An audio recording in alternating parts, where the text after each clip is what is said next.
आता माझ्या शंभू राजांना औरंगजेबाच्या समोर उभं केलंय आणि उभं केल्याच्या नंतर त्या ठिकाणी ऐका,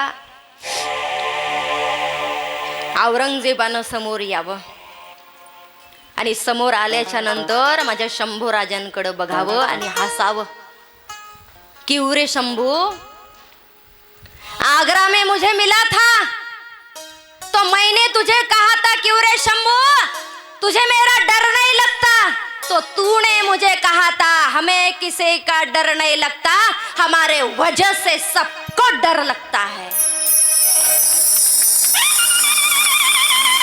माझ्या शंभू राजांनी म्हणावं, आम्हाला कोणाची भीती वाटत नाही, आमच्यामुळे लोक घाबरतात। बघा, त्या औरंगजेबाच्या समोर तावडीत सापडलेला आहे, तरी सुद्धा माझे शंभूराजे छाती ठोकपणे बोलतायत। चला ना समोर। समोर गेल्याच्या नंतर आता लोकांना कळावं म्हणून माझ्या शंभूराजेंची दिंड काढली। आतापर्यंत माझे शंभूराजे हत्तीवरती बसले होते, घोड्यावरती बसले होते, पालखीत बसले होते, परंतु आता मात्र माझ्या शंभूराजांना उंटावरती बसवलंय। आतापर्यंत माझ्या शंभूराजेंनी वस्त्र अलंकार पहनले होते, घातले होते, परंतु आता मात्र माझ्या शंभूराजांना चपलांचा हार घातलाय। हिरे माणिक मोत्यांच्या माळा होत्या गळ्यात। आतापर्यंत माझ्या शंभूराजांनी हिरे लावलेले मुकुट परिधान केलेले होते, आता मात्र माझ्या शंभूराजांना विदूषकी टोपी घातली, घुंगरा असलेली। ऐका ना, 40 दिवस मी तुमच्या समोर मांडते। उंटावरती बसवलं दादा आणि दिंड काढली ओ माझ्या शंभूराजांची। गावामध्ये घेऊन आलेत।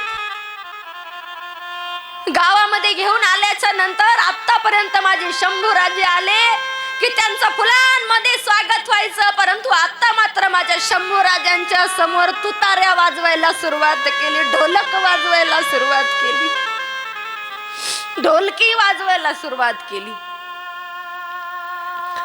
गावामध्ये दिंड आली आणि आल्याच्या नंतर ऐका ना माझ्या दादांनो, ज्या वेळेस गावात दिंड आली प्रत्येकाचं लक्ष माझ्या शंभूराजांकडे होतं। आहे तरी कोण असा तो की ज्यांनी आतापर्यंत औरंगजेबाच्या हातावरती तुरी दिला आणि पळून गेला? कोण आहे तरी कोण?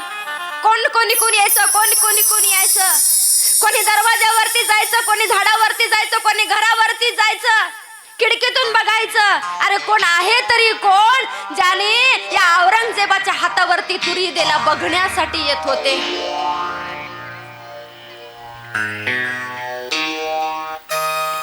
एखादा भिरभिर करणारा दगड यायचा दादा आणि त्या उंटाला लागायचा, उंट थैया थैया नाचायचा। उंटाच्या अंगावरची ज्या काही वस्तू असतात त्या माझ्या शंभूराजांना टोचायच्या, बोचायच्या। माझ्या शंभूराजांच्या शरीराला लोखंडी पोलाद बांधली होती, काटेरी। ते काटेरी पोलाद अंगामध्ये टोचत होती, हाताला, पायाला, गळ्याला बांधलेली। दिंड मिरवणूक निघाली माय। कोणी यायचं त्या उंटाच्या पायाला मारायचं, उंट थैया थैया नाचायचा आणि तो नाचणारा उंट त्यावरती बसलेले माझे शंभूराजे जे लोखंडी पोलाद होते त्यांच्या शरीराला टोचायचे, बोचायचे, त्रास व्हायचा, रक्त बाहेर यायचं। दिंड आली औरंगजेबाच्या समोर आणि औरंगजेबाच्या समोर दिंड आल्याच्या नंतर आता मात्र ऐका माई बाप हो, पहिली अंमलबजावणी सुरू झाली।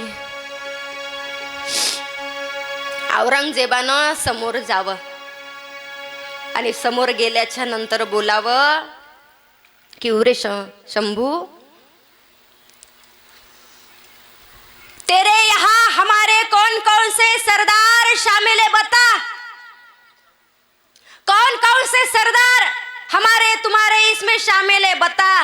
तेव्हा माझ्या शंभूराजांनी बोलावं, अरे औरंगजेबा, स्वतःच्या बायकाला मारणारा, स्वतःच्या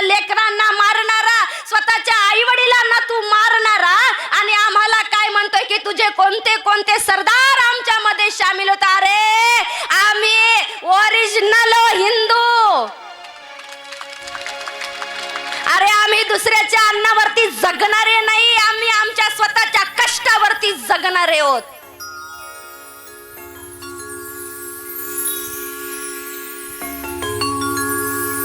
शंभूराजांनी म्हणावं. समोर गेल्याच्या नंतर शंभूराजे बघत होते त्याच्याकडं. त्याच्या बघण्याचा एवढा राग आला ना माया हो. औरंगजेबानं पहिली अंमलबजावणी केली. कोणती केली ऐका. ये आंखें मुझे बहुत नोचती है, ये आंखें निकाल दो. डोळे काढून टाका सांगण्यात आलं. लाल बुंद 2 तप्त सळ्या केलेल्या आहेत आणि लाल बुंद तप्त सळ्या केला आणि आल्या आल्या आल्या आल्या माझ्या शंभूराजांच्या समोर. माझ्या शंभूराजांनी त्या लाल बुंद झालेल्या सळया पाहिल्या आणि पाहिल्याच्या नंतर ऐका डोळे लावली आणि डोळे लावल्याच्या नंतर अंतःकरणामध्ये विचार केला. या डोळ्यांनी पाहिलं होतं सुंदर स्वराज्य, या डोळ्यांनी केले होते आई वडिलांचे दर्शन, या डोळ्यांनी केले होते प्रत्येक मावळ्याला इशारे. आता मात्र हे डोळे राहणार नाही. माय बापो त्या सळया आल्या आल्या आल्या आल्या सर्व दिशी गेल्या आणि सर्व दिशी बाहेर आल्या.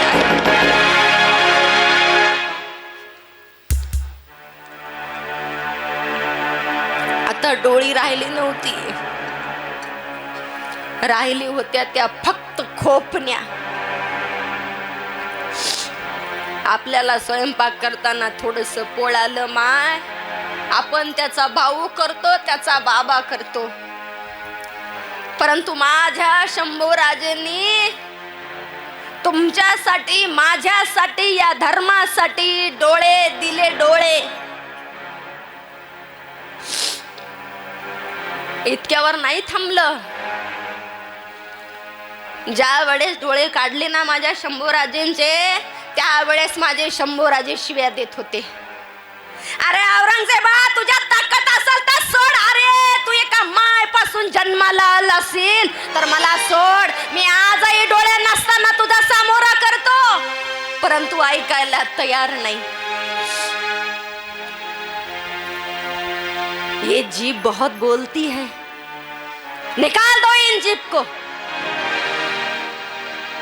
लाल बुंद अशी नंगी तलवार समोर आली आणि ती लंगी तलवार समोर आली आणि आल्याच्या नंतर ऐका माय बाप हो, ती लंगी तलवार लख लख लख लख लख लख लख लख कर समोर उभी आहे.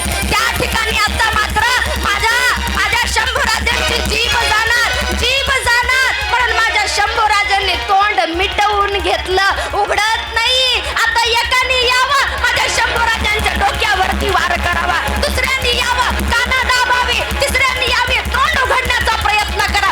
अरे कसा उघडेल. अरे वाघाची जात आहे ती, नाही उघडणार. गेले. समोर गेल्याच्या नंतर आता मात्र एकाच्या लक्षात आलं. अरे एक काम करा याचा नाक दाबा याचा नाक दाबला की तोंड उघडेल. तिसरा आला. तिसऱ्यांनी माझ्या शंभूराजांचं नाक दाबलं, श्वास दमडला आणि श्वास बंद झाल्याच्या नंतर माझ्या शंभूराजांनी तोंड उघडला. जसा तोंड उघडला तशी जीभ बाहेर काढली.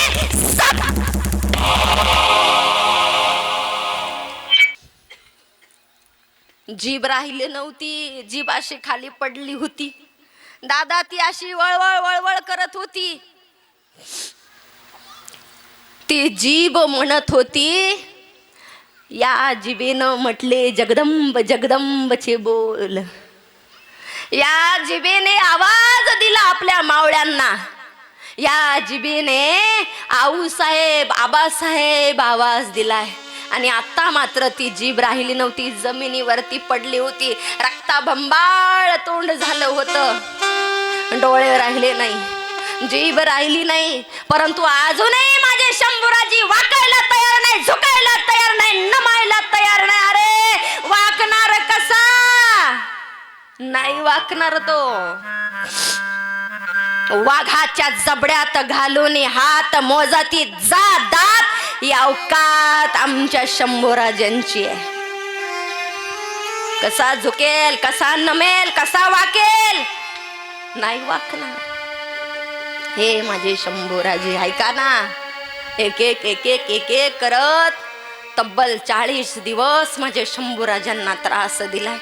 ऐका मा, कोणी यायचं माणसाचे लगदे कापून घ्यायचं, कुत्र्यांना फेकायचं, कोणी यायचं गुडघ्याच्या वाट्या काढून घ्यायचं, कोणी यायचं नख उपसून घ्यायचं, कोणी यायचं बोटाची कांडी कापायचं, कोणी यायचं हात कापायचं, कोणी यायचं पाय कापायचं, कोणी यायचं पायाची बोट कापायचं, चिमण्यांना पशुपक्ष्यांना टाकायचं, प्राण्यांना फेकायचं. परंतु अजूनही माझे शंभूराजे प्राण सोडायला तयार नाही. किवरे शंभू, मरना नाही चाहता? अरे मर जा, किती त्रास सहन करशील? अजूनही तुझ्याकडे वेळ आहे. आमचा धर्म स्वीकार कर. परंतु माझ्या शंभूराजेंनी प्राण जाऊ दिला, परंतु धर्म नाही स्वीकारला. अरे ज्या धर्मात आम्ही जन्माला आलो, या धर्माचा स्वाभिमान आहे आम्हाला. एवढा त्रास सहन केला आणि त्रास सहन करून करून करून आता मात्र 40व्या दिवशी माझ्या शंभूराजेंनी स्वतःचा देह ठेवला.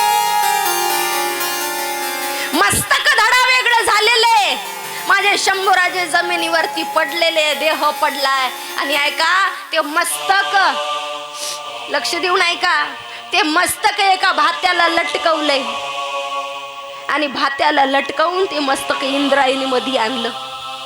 इंद्रायणी मध्ये रोवलंय आणि रोवल्याच्या नंतर त्या माझ्या शंभूराजांच्या मस्तकातून एक रक्ताचा थेंब या इंद्रायणी मध्ये पडला. ती इंद्रायणी थरथरली. त्या इंद्रायणीने बोलायला सुरुवात केली, या या या या डोळ्यांनी पाहिलं या शंभूराजांचं शौर्य, या डोळ्यांनी पाहिलं या शंभूराजांचं धैर्य, या डोळ्यांनी पाहिलं माझ्या शंभूराजांनी केलेली सगळी सगळी काही स्वराज्यासाठी कामं. परंतु आज मात्र हा शंभूराजा मला सोडून गेलाय.